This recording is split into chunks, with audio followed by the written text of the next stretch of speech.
Salutations à tous et à toutes. Donc toujours sur la chaîne Zulu Lassan officielle et sur ma propre chaîne à moi. Donc Antoine Fadi, Mokodiba Zulu Lassan, disciple de Zulu Lassan. Nous allons toujours aller dans Bible. Bible. Kalatam Balé, le livre de la vérité. Et on va aller écouter le discours de la sagesse en fait. Cette grande sagesse que Mon, Salomon, donc dans les Bibles falsifiées, avait acquis, donné par, on va dire, l'entité de sagesse et l'entité de l'intelligence. On va aller dans le livre de Moulangwedi, comme pour les autres frères aussi, enfin certains. Moulangwedi, donc chapitre 9, c'est page 461, à partir du verset 8 jusqu'au verset 12. Donc Moulangwedi, c'est celui qui raconte des histoires. Et Mon avait, comme on le sait, donc une immense sagesse spirituelle. Et en plus d'être expérimenté, puisque le but de cette sagesse, c'est de donner de l'expérience à son esprit, à son discernement, on va écouter ses paroles de sagesse, ses paroles de discernement, comment il appréhendait le visible en fait. À partir du verset 8, il est dit ceci: qu'en tout temps tes vêtements soient brillants, virgule, et que l'huile sacrée ne manque point sur ta tête, point. Donc en fait là, si on reprend donc le titre de ce livre de Moulangwedi, c'est Les paroles du sage connu, et le titre de ce chapitre c'est Réflexion sur la condition d'homme. Et ce sont ces réflexions qu'on va entendre, comme je l'ai lu à partir du verset 8, mais pour mieux comprendre, c'est dans le verset 7 en fait où on nous explique à qui il s'adresse.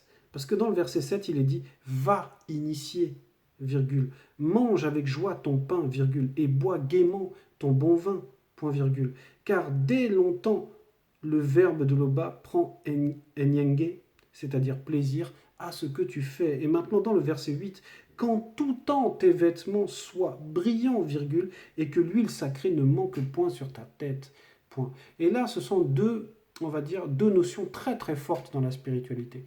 Les vêtements brillants et l'huile sacrée.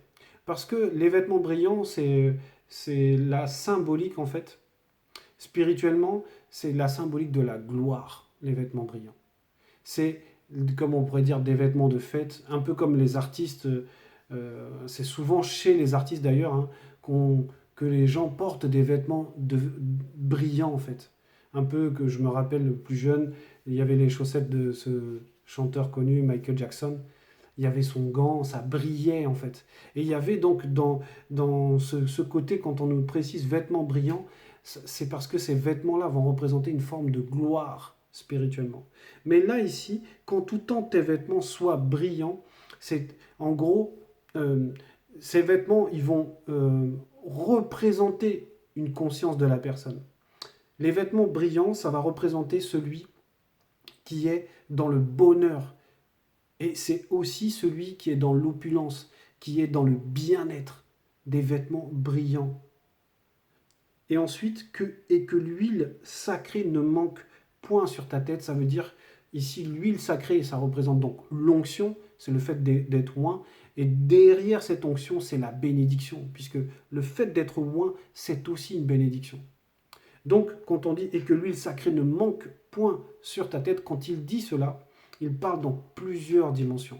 C'est, comme on l'a vu, c'est le bien-être, la joie, le bonheur, mais c'est surtout aussi, l'huile sacrée va représenter la présence du Verbe, va représenter le lien avec le spirituel. Et ça ne doit pas manquer à l'initié et à celui qui est dans le Verbe, le non-initié gracié aussi. Verset 9, « Jouis de la vie selon le Verbe avec ta femme initiée que tu aimes, virgule, pendant tous les jours de ton existence sous le soleil, point virgule. Car c'est ta part dans la vie, virgule, au milieu de ton travail que tu fais dans le visible, point. » Et oui, ça c'est encore magnifique parce que là il incite, il exhorte l'initié, il exhorte le non-initié gracié à jouir de la vie. Jouis de la vie selon le Verbe avec ta femme. Oui, toi, initié, toi, celui qui est marié, qui est dans le Verbe, qui suit les enseignements de Zulula, on te dit de jouir de ton existence, de jouir de la présence de ta femme, parce que la femme ici représente la grâce quand l'homme représente la loi. Et on lui dit de profiter, de vivre pendant tous les jours de ton existence sous le soleil, c'est-à-dire dans la réalité visible, dans cette réalité où nous sommes, où je m'exprime actuellement.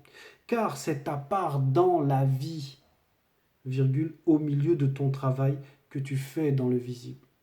Et oui, parce que c'est extrêmement important de savoir jouir, comme il est dit, hein, jouir de ta vie dans le visible, de jouir on va dire, du bonheur que tu as, de jouir de la présence de l'être aimé. Euh, c'est comme la consommation d'une nourriture, c'est avoir de l'appétit, c'est aimer ce qu'on mange.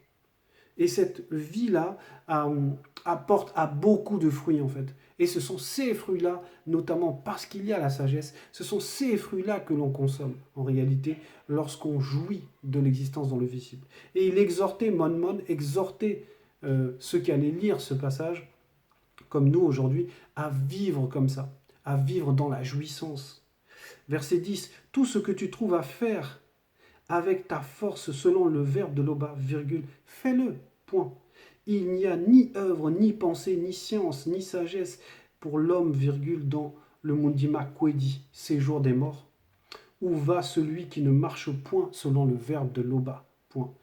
Donc, là, il exprime bien, en fait, la limite et le temps limité de la réalité de l'existence sous le soleil, dans le visible. Et pendant ce temps-là, c'est pour ça qu'il dit dans le verset 10, tout ce que tu trouves à faire avec ta force selon le verbe, fais-le. Parce qu'il y a un temps pour cela. Il y a un temps, c'est limité cette existence. Et on te dit de profiter, de jouir de cette existence. Et cette jouissance, c'est bien sûr de jouir avec les personnes que tu aimes, mais c'est aussi d'avoir des œuvres, de faire des choses selon le verbe. Beaucoup, parce que sorti de cette réalité, quand il y a la rupture, donc la mort, quand il y a la rupture avec cette réalité, ce qu'on fait ici dans le visible ne se fait pas dans le spirituel. Parce que ce qui est charnel n'hérite pas du spirituel. Donc le spirituel, c'est une autre dimension, c'est autre chose. Il n'y a pas d'activité. Donc vous comprenez déjà que lorsque ce personnage inventé de Jésus, parce que derrière c'est un démon, euh, veut soi-disant enseigner. Et dans les Bibles actuelles, il est dit que ce Jésus a plus de connaissances que Mon. C'est complètement faux. Parce que là, le passage là contredit la parabole du riche et du pauvre de Lazare que Jésus a soi-disant expliqué aux pharisiens dans Luc 16. Puisqu'il le dit, il est dit ici, il n'y a ni œuvre, virgule, ni pensée, virgule, ni science, virgule, ni sagesse pour l'homme, virgule, dans le Mundima Kwedi, séjour des morts. Où va celui qui ne marche point selon le verbe de l'Oba, point. Donc ce riche qui, soi-disant, a la pensée de ses frères et dit à celui qu'il appelle Père Abraham de prévenir ses frères qu'il ne faut pas qu'ils suivent le même chemin que lui. Tout ça, là, toute cette parabole que Jésus a amenée, tout ça, ça ne tient pas. Parce que, effectivement, lorsqu'on meurt, c'est le sommeil, c'est l'inconscience totale, c'est une forme d'obscurité, d'oubli. Il n'y a pas de souvenir, il n'y a pas de pensée, il n'y a pas de réaction, il n'y a pas d'émotion. C'est juste l'absence totale de conscience, en fait. Et c'est ce que Mon déclare ici. Parce que ce qu'il dit là, c'est celui qui raconte, c'est les paroles du sage connu qui s'expriment là. Donc tout ce que tu trouves à faire avec ta force, fais-le. Parce que la force va s'utiliser par rapport aux œuvres, va s'utiliser dans le visible. C'est dans le visible qu'on agit, on va dire, charnellement. Parce que la force là, elle est liée à la notion du charnel en fait. Mais spirituellement, il y a aussi la force.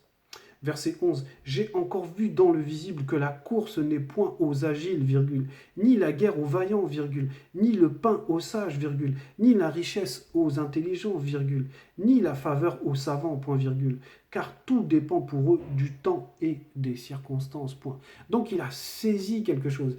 Il a remarqué que dans la réalité du visible de la chute, il y a des anomalies. Il y a des choses qui ne sont pas cohérentes. Il y a l'absence de sagesse, il y a l'absence de logique, parce que les exemples qu'il donne, comme la course n'est point aux agiles. Oui, normalement, la course est aux agiles. Et la guerre est aux vaillants. Mais dans la réalité du visible, à cause du temps et des circonstances, parce que derrière les circonstances, il y a ce qu'on appelle les démons de circonstances. Mais il y a encore d'autres circonstances, comme le Mouledi nous l'a expliqué récemment, avec l'enseignement de Ngouma. Il y a les entités des circonstances. Et qui sont au-dessus, qui sont bien plus puissantes que ces démons-là de circonstances. Mais néanmoins, dans le visible, les circonstances, en fait, déstabilisent, créent ces anomalies dans les lois qui régissent la réalité. Et les circonstances, en fait, ont ce pouvoir, en fait, de changer, en fait, nos choix, en fait. On veut faire quelque chose et il y a une circonstance qui vient, qui se manifeste, et ça nous empêche de faire la chose, on doit changer. Et c'est ce qu'il explique là, c'est-à-dire que le visible est muable, le visible est fragile à cause du temps, de la notion du temps et les notions de circonstance. Verset 12, l'homme ne connaît pas non plus son heure durant sa vigueur, virgule. Pareil aux poissons qui sont pris au filet fatal, virgule, et aux oiseaux qui sont pris au piège, point, virgule, comme eux, virgule, les fils de l'homme s'entendent lassés au temps du malheur, virgule, lorsqu'ils tombent sur eux tout à coup. Donc oui, il explique qu'on ne connaît pas la date de notre départ. On ne connaît pas le jour où va y avoir la rupture, où on va mourir. Et donc, c'est la réalité du visible. Notre entrée et notre sortie ne sont pas maîtrisées par nous. Par contre, même si on ne connaît pas la date, on va dire la date, le moment où on va partir, et c'est pour ça qu'il faut profiter de cette existence quand on est dans le Verbe, en agissant selon le Verbe, mais en jouissant de ce que le Verbe apporte dans cette existence. Néanmoins, le fait qu'effectivement on ne connaît pas notre date de départ, on peut néanmoins choisir comment on veut vivre dans cette réalité.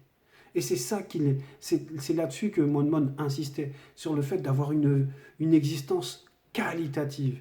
Une existence qualitative par rapport au charnel, à être bien, à être à l'aise, mais aussi par rapport au spirituel, puisque c'est dans cette réalité-là, on va dire du visible, dans cette réalité où il y a la chair, qu'on apprend à vivre selon l'esprit.